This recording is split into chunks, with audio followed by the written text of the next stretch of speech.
Hola, ¿qué tal? Les damos la bienvenida al Museo UNAM hoy. Este es un espacio del Instituto de Investigaciones sobre la Universidad y la Educación de la UNAM. Y bueno, pues estamos aquí en el corazón del centro histórico, un espacio dedicado a difundir el patrimonio cultural, la historia y sobre todo la actualidad de nuestra universidad. Entonces, bueno, yo quiero darles la bienvenida y agradecerles por estar aquí acompañándonos en esta mañana. Agradecer también a quienes se están conectando desde sus casas, en especial a quienes nos ven desde Morelia. Les agradecemos mucho que nos acompañen en esta transmisión.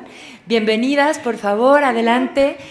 Y bueno, pues hoy tenemos una actividad de temporada, una actividad muy interesante que se enmarca en la sala de instantáneas universitarias, que no sé si ya tuvieron oportunidad de visitarla, si no, al final van a terminar la experiencia de hoy en nuestra exposición Calaveras del Montón.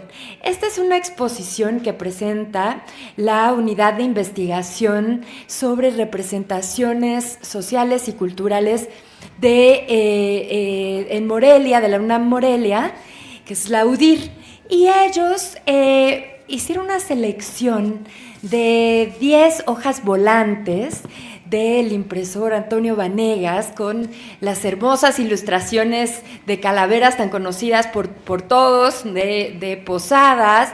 Y las tenemos ahí para que ustedes también, bueno, un poco para recordar esta maravillosa tradición de las calaveras y para que, bueno, en esta temporada, en estas festividades de Día de Muertos, la retomemos, la practiquemos, nos divirtamos con ella.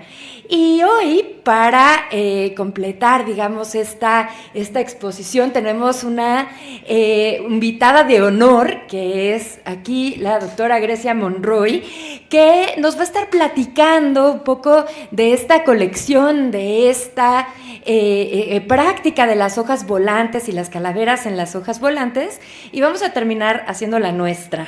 Entonces, yo les presento a Grecia. Ella es profesora investigadora del programa de estudios literarios del Colegio de San Luis, en donde desarrolla el proyecto de la prensa liberal a la poesía popular, Las Calaveras.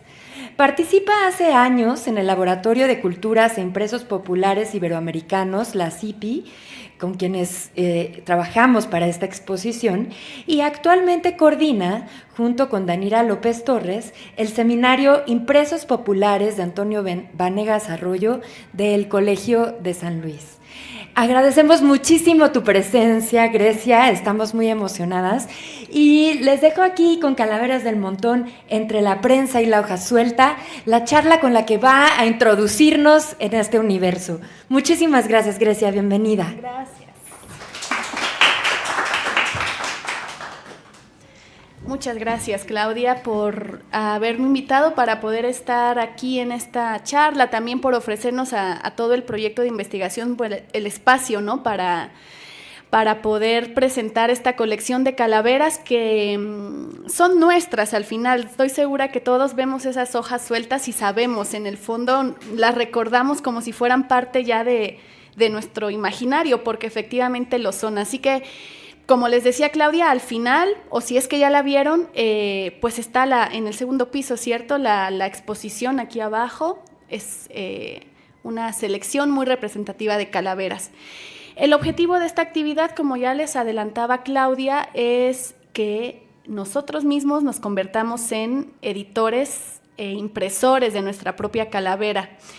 Quizás si se animan también pueden ser escritores de su propia calavera, ilustradores de su calavera. Entonces, lo que yo les voy a platicar ahora es un breve preámbulo para que a lo mejor refresquemos algunas de las ideas sobre qué es esto de la calavera, ¿no? Porque a lo mejor lo sabemos, pero a lo mejor hay cosas curiosas que nos van a hacer dar cuenta de que este es un género que efectivamente en México sentimos muy nuestro, pero que no podemos olvidar que viene de muchos siglos atrás y de otras culturas también, como la cultura más rica del mundo viene de unas raíces muy heterogéneas. Entonces, de eso les voy a platicar. Y pues les agradezco ante todo su presencia, su atención. Y bueno, aquí está también una invitada muy especial, Inés Cedeño Vanegas. Muchísimas gracias por estar con nosotros también, Inés, te lo agradezco mucho. Me da mucha...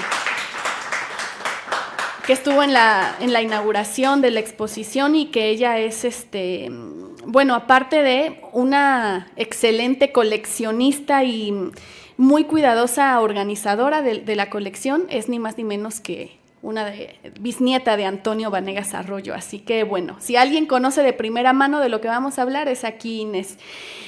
Así que te agradezco mucho, Inés, y a todos, de verdad. Vamos a iniciar, pues, les digo, no los quiero aburrir ni apabullar, pero sí quiero que platiquemos sobre estos, pues, orígenes de las calaveras y sobre lo que significaron como formato editorial hace, pues, más o menos, un poquito más de un siglo. Esta ilustración que pueden ver en pantalla, la verdad es uno de mis grabados favoritos. No sé si lo alcanzan a ver, lo que está ocurriendo ahí. ¿Qué es lo que está pasando ahí? ¿Pueden? ¿Elecciones? No exactamente. Es una imagen, sí, más bien vendiendo, ¿no? Sí, exactamente.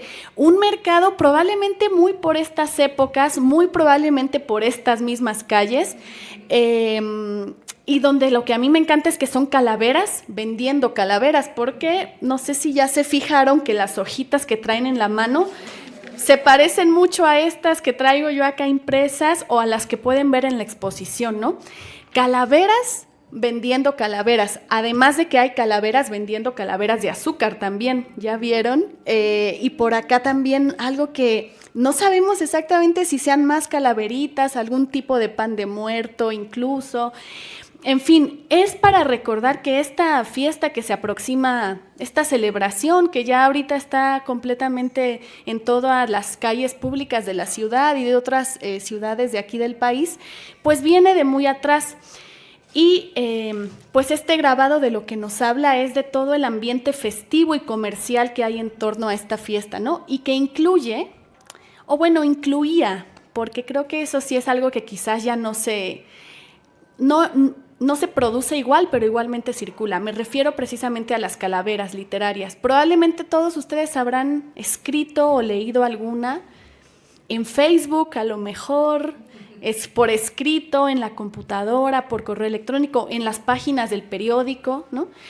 Pero es verdad que en ese momento, que es finales del siglo XIX, las calaveras impresas en este formato eran el pan de cada día, eran muy vendidas, muy consumidas y muy leídas y recitadas en voz alta. Ese es el contexto en el que nos vamos a situar, porque ahora que hagamos nuestra propia calavera, pues van a ver que nosotros también vamos a andar vendiendo las hojitas, ¿no? Pero bueno, esta imagen efectivamente la hizo José Guadalupe Posada y la publicó Antonio Vanegas Arroyo en una de las hojas, pero ahora vamos a ver quiénes son estos dos personajes.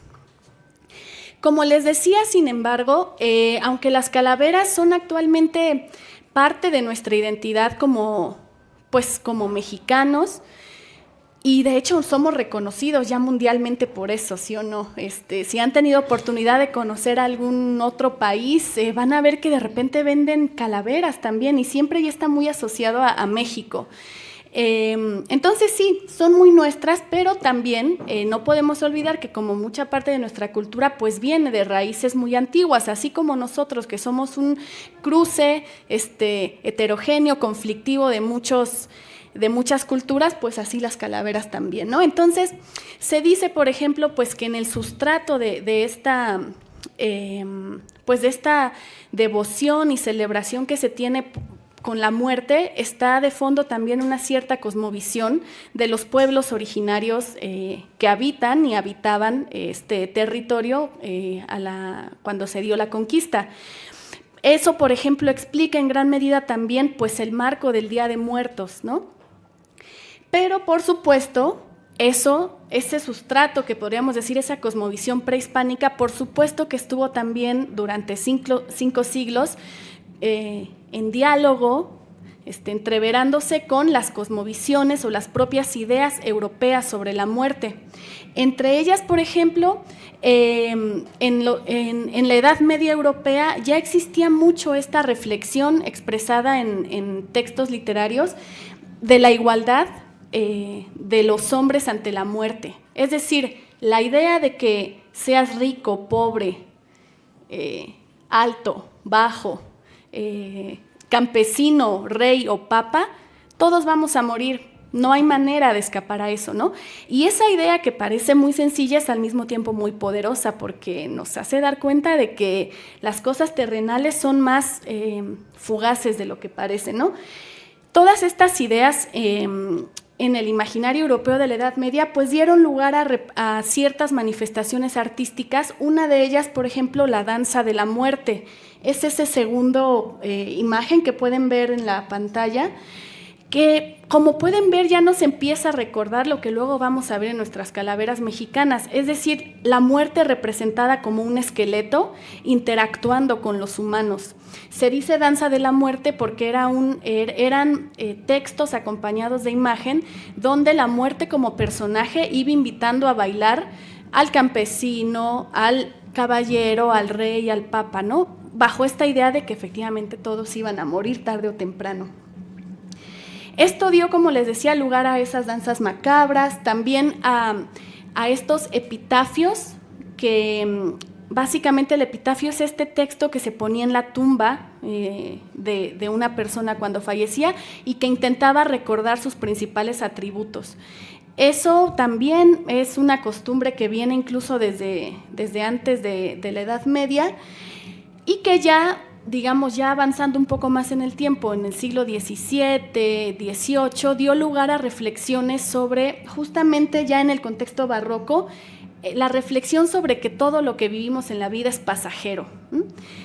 Lo que les decía, que no importa seamos ricos, pobres, rey o plebeyo, todos vamos hacia el mismo destino, ¿no? Ya en la Nueva España, es decir, en este territorio de México bajo la colonia española, eso también adquirió, esas ideas adquirieron también derivas cómicas, digamos, ¿no? Donde esta idea de la muerte igualadora permitía hacer burlas, porque pues si todos nos vamos a morir, podemos reírnos hasta del Papa. Eso, por supuesto, ya avanzando el siglo XX, llegó a la prensa. El siglo XIX. En el siglo XIX es cuando la imprenta como tecnología tiene un gran auge, aunque ya venía de siglos atrás. Y aquí en México hubo muchísimas publicaciones satíricas, hojas sueltas, también muchos periódicos satíricos, ya sea liberales o conservadores, que usaron las calaveras como manera de burlarse de los políticos, ¿no? Que ahí empieza también algo que nos es muy cercano. Aquí solo les muestro otras imágenes de lo que les comentaba de la danza de la muerte medieval. Y aquí, como les decía, ya aterrizando en nuestros siglos ya más cercanos a nosotros, el XIX, lo que les quería mostrar es justamente un recorrido por cómo estas representaciones de la muerte dieron lugar, por ejemplo, a obras como La portentosa vida de la muerte, de Joaquín Bolaños, una obra todavía del siglo XVIII. Esa es una obra literaria, digamos, completa, un libro, pero ya están estas ideas y estos versos satíricos sobre la muerte. También empezamos ya a ver representaciones gráficas de estas calaveras chistosas, como esa hoja volante que pueden ver ahí. Las calaveras borrachas claman por el chiringuito. ¿Sí saben qué es el chinguirito? Chinguirito. Sí saben, ¿no? El alcohol. Las calaveras borrachas claman por el alcohol. Al final, obviamente, era una manera de hablar de nosotros mismos, pero con este artificio de decir que estábamos hablando de las calaveras, pero en realidad estábamos hablando de nosotros mismos. Allá arriba pueden ver calaveras en la prensa, calaveras publicadas en los periódicos del siglo XIX, periódicos parecidos a los de ahora, aunque tenían menos hojas, eran a veces en formatos más pequeños, estaban impresos con una letra mucho más pequeña, pero también año con año publicaban las calaveras. Aquí está José Joaquín Fernández de Lizardi, nuestro gran autor conocido por su obra del Periquillo Sarniento, pero quien también escribió unos textos donde en cierto modo vemos también ciertos tópicos y ciertos rasgos de esta burla hacia la muerte. Y como les decía, caricaturas política, ya se empieza a dar ese cruce de la calavera empleada para burlarnos ya no solo de nosotros mismos, sino de los poderosos principalmente, ¿no?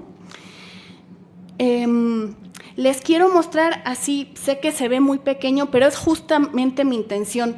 Las calaveras se publicaban en el siglo XIX también en la prensa, insisto, entre las páginas de los periódicos, de esta manera, en varios periódicos ya hacia el siglo XIX.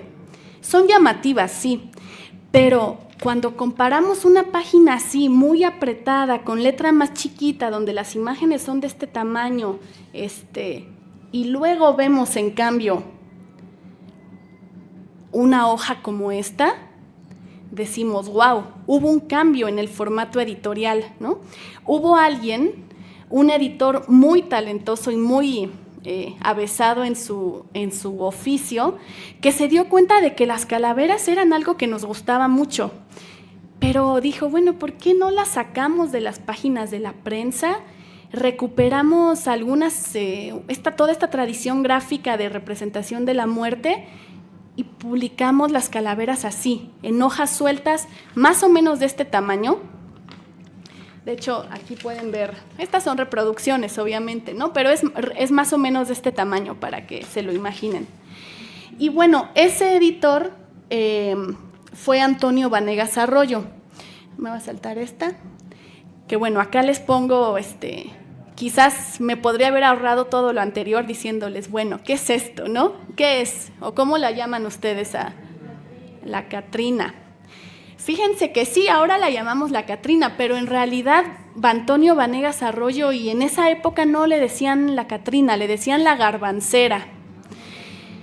La garbancera era un término, la verdad, un poco despectivo, actualmente no les recomiendo que lo usen y quizás no lo usaríamos, era un término burlón que empleaban para referirse a las mujeres pobres de clase humilde que se querían dar aires de grandeza. Así como a los hombres que hacían eso mismo les decían catrines, sí, o lagartijos, les decían lagartijos. Era terminología de la época. En los impresos hay mucho de eso, ¿no? Entonces, fíjense, por eso el título de uno de los impresos en donde se publicó este grabado es Remate de calaveras alegres y sandungueras. Las que hoy son empolvadas garbanceras pararán en deformes calaveras. Empolvadas, ¿por qué creen que dice empolvadas? Las que hoy son empolvadas. Sí, porque estaba esta idea de que se ponían, no sé qué, quizás polvo de arroz, alguna cosa que les permitía pues aparentar mayor blancura, así como decían que Porfirio Díaz lo hacía también. Entonces, bueno, está diciendo, pues aunque se empolven van a ser deformes calaveras, ¿no? Entonces, Antonio Vanegas Arroyo, que es este señor que vemos aquí, ¿cierto, Inés? Ahí está, rodeado de su familia. No voy a detenerme tanto ahora en la biografía de Antonio Vanegas Arroyo, aunque es muy interesante, pero bueno, nació en 1852, en 1880 abrió su imprenta aquí a la vuelta, en la que es actual República de Guatemala, ¿dónde es acá? Antes de que terminaran de excavar todo el Templo Mayor, esa era la calle de las imprentas, y ahí fundó Antonio Vanegas Arroyo su imprenta, acompañado de su esposa Carmen Rubí y de sus hijos conforme fueron naciendo. De hecho, uno de sus hijos, Blas, al fallecer Antonio Vanegas Arroyo en 1917, Blas, tomó las riendas de la imprenta. Antonio Vanegas Arroyo fue de verdad un editor extraordinario, como hemos dicho en otras ocasiones, porque supo aprovechar supo hacer más bien una serie de productos editoriales pensados para las clases populares. Es decir, él no hacía grandes libros. Él hacía hojas así, baratas, que costaban 1 centavo, hacía cuadernillos también con muchas canciones y publicó todo lo que sabía que a la gente les gustaba leer. Y no solo leer, más bien recitar en voz alta, cantar, corridos, canciones, noticias, un montón de noticias sensacionalistas, estas cosas que vemos ahora en los periódicos de nota roja. Bueno, pues Vanegas Arroyo ya lo había cultivado también. Multitud de formatos editoriales. Ahorita en el taller, si quieren, podemos conversar más sobre eso, pero entre esos formatos estaban precisamente las calaveras. Entonces él, año con año, en el contexto de estos días, pues empezaba a publicar cientos, me atrevería a decir miles, de hojas volantes con calaveras, que se vendían justo como en la primera imagen que les mostré, por las calles, voceadas. Insisto en que esto era para decirse, para escucharse. Por eso estaba todo lo que publicaba estaba en verso también, porque estaba pensado no para leerlo en soledad, como ahora es una lectura más común, ¿no? Sino todo pensado para decirse en voz alta. Entonces, pues como les decía, Vanegas Arroyo, de la mano de, por supuesto, también, ¿no? Nadie hace nada solo completamente, ¿no? Fue muy talentoso también Vanegas Arroyo para vincularse con 2 grabadores, 2 artistas del grabado, que tenían sus propios talleres también por aquí. Primero uno llamado Manuel Manilla y después José Guadalupe Posada.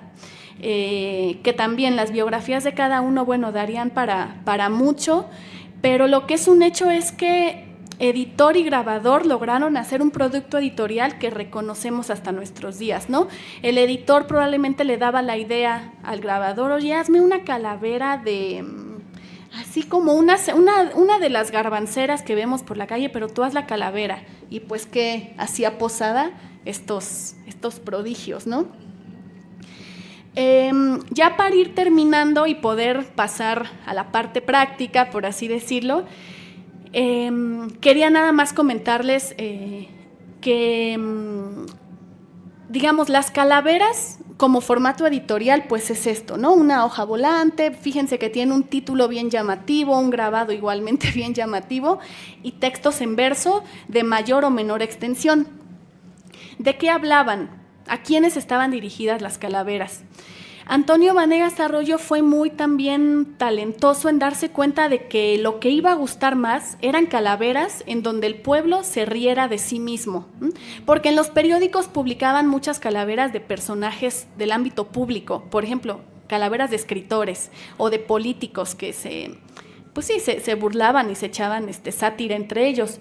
Eso gustaba, por supuesto, siempre ha habido también mucho espacio para la sátira política y para el estar hablando mal de los demás y más de los demás que son públicos, ¿no? Pero el editor se dio cuenta también de que se hacía calaveras sobre las garbanceras, las verduleras, las tortilleras, la cigarrera, el carnicero, el zapatero, el tocinero, es decir, la gente con la que convivía, pues que estaban habitando estas calles y con la que, digamos, los que eran los verdaderos compradores de sus productos, pues iba a lograr mucho más éxito, ¿no? Y efectivamente por eso la gran mayoría de las calaveras publicadas por Antonio Vanegas Arroyo las podemos llamar como calaveras sociales, porque hablaban de la propia sociedad y de la sociedad más popular. Estos personajes, había muchas calaveras dedicadas a hacer crítica de los vendedores, como les digo, las carniceras, las tamaleras, ¿no? Y entonces las calaveras las usaban para burlarse de que por qué la carnicera vendía carne ya echada a perder, que por hacer eso se le iba a llevar la muerte. Y así, era un pretexto para burlarse, pero de estos personajes más cercanos del ámbito social, ¿no? Como si ahora pues nos burláramos lo mismo del carnicero, de la vendedora de boletos del metro, de los tianguis, yo qué sé, de todo.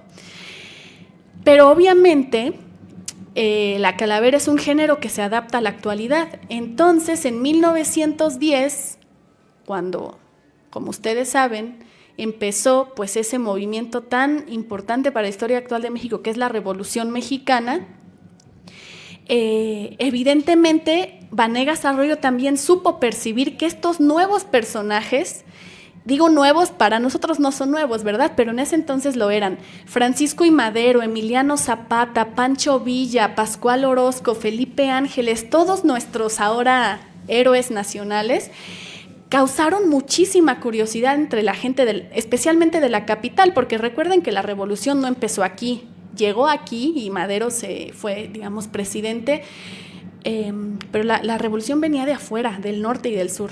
Por supuesto, causaba mucha curiosidad, y entonces a partir de 1910 empezamos a encontrar pues un conjunto de calaveras cada vez más amplio de tema político, dedicadas ya a la burla directa de estos grandes personajes que estaban ocupando pues ya puestos políticos cada vez más importantes, ¿no? Desde la presidencia, y luego ustedes saben que la revolución duró bastantes años y se fue una sucesión también de guerras internas, de pleitos entre los caudillos, Zapata contra Madero, Zapata contra Carranza, etcétera. Entonces, bueno, fueron por lo menos toda una década, toda la década de 1910 hasta el 20 y todavía la siguiente bastante, notamos cada vez más calaveras políticas, que son, por ejemplo, les pongo acá algunas muestras. Como pueden ver ahí ya algunos conocidos, ¿no? Emiliano Zapata, Francisco Villa, Carranza, calaveras ya sobre temas muy directamente políticos, sobre las elecciones presidenciales, sobre el Congreso Nacional, sobre el Congreso de la Unión, sobre los candidatos a la silla presidencial, etcétera. Incluso calaveras que ya hablaban de sucesos internacionales. Fíjense, calaveras bolchevique, calavera de la Guerra Mundial, de la Primera, calavera de los Ku Klux Klanes incluso, ¿no? Entonces, quería mostrarles esto para ver, pues que ahora que hagamos nuestras calaveras, las calaveras nos permiten burlarnos de todo, desde nosotros mismos hasta de nuestros, pues nuestros compañeros ya saben, también siempre hay calavera para el colega del trabajo, para la maestra, para el compañero, para el amigo, pero también evidentemente nos permiten burlarnos de aquellos que ostentan el poder, bajo esta idea, como les decía, de que la muerte nos iguala a todos. Entonces, pues ya para ir cerrando y a manera como pues ya de invitación para que vayan teniendo ideas sobre cómo quieren armar su propia calavera, pues nada más recordar esta estructura que les decía, ¿no? La actividad que vamos a hacer ahora que termine va a ser que ustedes puedan sentirse editores e impresores de su propia calavera. Conviene entonces que recordemos los elementos básicos que tiene que tener la hoja, ¿no? El título, un título bien llamativo, así en letras grandes, como pueden ver acá. El grabado o grabados, a veces usaba más de un grabado, aquí solo hay uno porque es uno muy grande, pero a veces había uno al frente y uno al reverso. Y por supuesto unos textos. Esos textos en general se trata de versos de 8 sílabas, que son unos versos que en español son fáciles de hacer. Se presta muy bien nuestro idioma para hacer versos de 8 sílabas. Ahora en el taller podemos ver algunos ejemplos. Escritos, agrupados en 4 versos, estrofas de 4 versos, y pueden ser más o menos extensas ahí. Si ustedes se animan, pueden hacer una coplita. Si alguien ya se inspira, pues se arranca y puede hacer hasta una décima o varias cuartetas entrelazadas. Como les decía, el gran tema de las calaveras pues es la muerte y su intención es burlarse, ¿no? Ese es el sustrato, pues su característica. También pueden servir a veces para recordar a alguien, con alguien que efectivamente ya falleció, pero las calaveras también sirven para hablar de los vivos. De hecho, principalmente sirven para eso. Entonces, acá tengo algunos ejemplos, quizás para terminar leo un par y ya después los voy a invitar a que, bueno, vamos a cambiar un poco la disposición del espacio y nos vamos a sentir impresores, porque no sé si ya alcanzaron a ver aquí lo que tengo. A falta de una prensa de imprenta real, que sería algo así, no sé si la han visto. Así es como se imprimía, hasta hace no mucho. De hecho, todavía hay algunos talleres de imprenta que usan esta maquinaria. Básicamente la propia palabra prensa indica cuál es el proceso, apretar. Entonces se usa, José Guadalupe Posada, digamos, el grabado venía en una placa que podía variar de material. Empezaron siendo de madera, pero luego fueron de zinc, de plomo, etcétera, de metal. Ahí se trazaba el dibujo. Bueno, hay muchas técnicas diferentes, pero así simplificando, ahí se trazaba el dibujo y luego se entintaba y se prensaba, ¿no? Y quedaba entonces la hoja impresa. Como nosotros no tenemos la imprenta, vamos a usar sellos, ¿vale? Pero bueno, eso ahorita lo vemos. Entonces, ya les digo, para cerrar y pues terminar esta presentación, podemos leer quizás esta para ver justamente lo que les decía de cómo las calaveras estaban dedicadas principalmente a burlarse de los vendedores, de los diferentes oficios y servicios que se ofrecían en la ciudad. Entonces, esta está dedicada para Leonarda la cigarrera. Espero que no haya ninguna Leonarda aquí presente o que nos esté escuchando. La cigarrera era, ustedes quizás lo saben, antes pues, es que no sé cómo se hagan ahora, la verdad, pero era porque hacían los cigarros a mano. Entonces era un oficio, había una fábrica de cigarros muy famosa por aquí que se llamaba El Buen Tono. Probablemente estaba pensada para las mujeres que trabajaban ahí, que decían que era un oficio muy de mujeres porque se necesitaba delicadeza y que se dieron cuenta de que las mujeres eran más hábiles para eso. Pero bueno, aquí a esta Leonarda le dicen, Leonarda la cigarrera se iba a pasear con su novio en vez de ir a trabajar y por eso me la echaron Calavera Chinchunchán.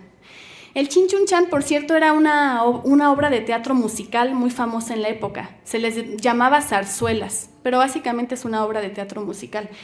Era tan popular y las canciones eran tan conocidas que en esta calavera retoman esta frasecita pegajosa del Chinchunchán para hacer la composición. Luego para el pobre Jerónimo el Barbero. Jerónimo el Barbero, siempre con humos alcohólicos, trabajaba charlatán y daba unas cortaditas que era una barbaridad.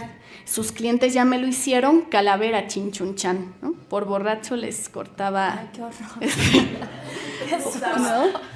Qué susto ir con y fíjense, otras ya en el contexto revolucionario, la calavera maderista, que de hecho es esa imagen que está preciosa, la tenemos en sello, así que si alguien quiere hacer su calavera maderista.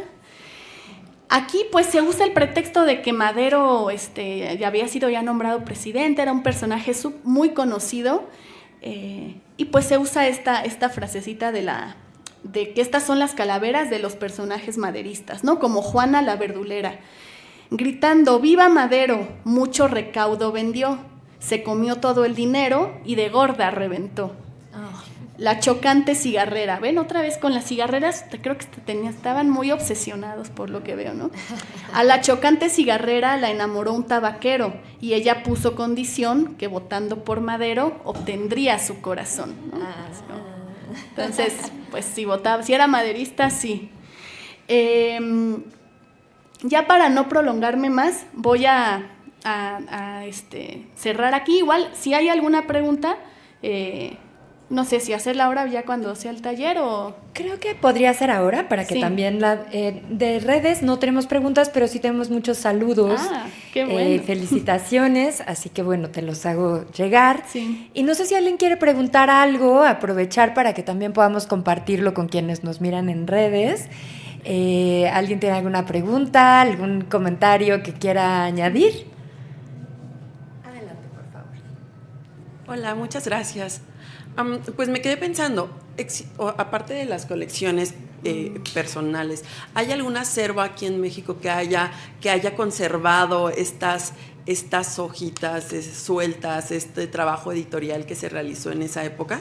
Sí, es una gran pregunta y que de hecho también me recuerda a otra cosa que les quiero comentar. Sí, por supuesto, desde que Antonio Vanegas Arroyo falleció en 1917, ya sus herederos, entre ellos Blas Vanegas Arroyo, digamos, hubo un momento aquí en México donde muy tempranamente en esa época hubo muchos artistas gráficos que se interesaron en estos impresos, entre ellos ni más ni menos que Diego Rivera y otros artistas venidos del extranjero como Jean Charlotte, que era un pintor y un crítico de arte también. Entonces ellos empezaron a adquirir material directamente de los familiares de Vanegas Arroyo, que tenían la imprenta todavía funcionando. Entonces empezaron a formar colecciones que actualmente están, muchas en Estados Unidos, por ejemplo, en Europa, tal.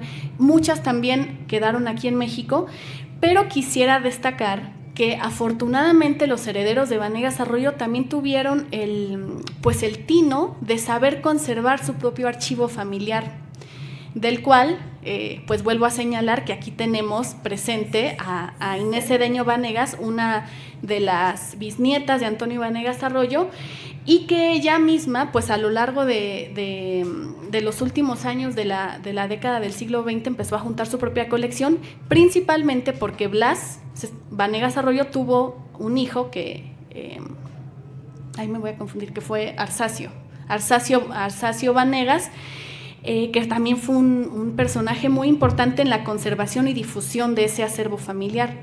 Entonces, digamos, para mí es fundamental el archivo familiar de Antonio Vanegas Arroyo, que se conserva en la actualidad en gran medida por la labor de Inés Cedeño Vanegas, y también pues destacar el proyecto del que yo misma formo parte, que es el Laboratorio de Culturas e Impresos Populares Iberoamericanos, que lo voy a poner por acá.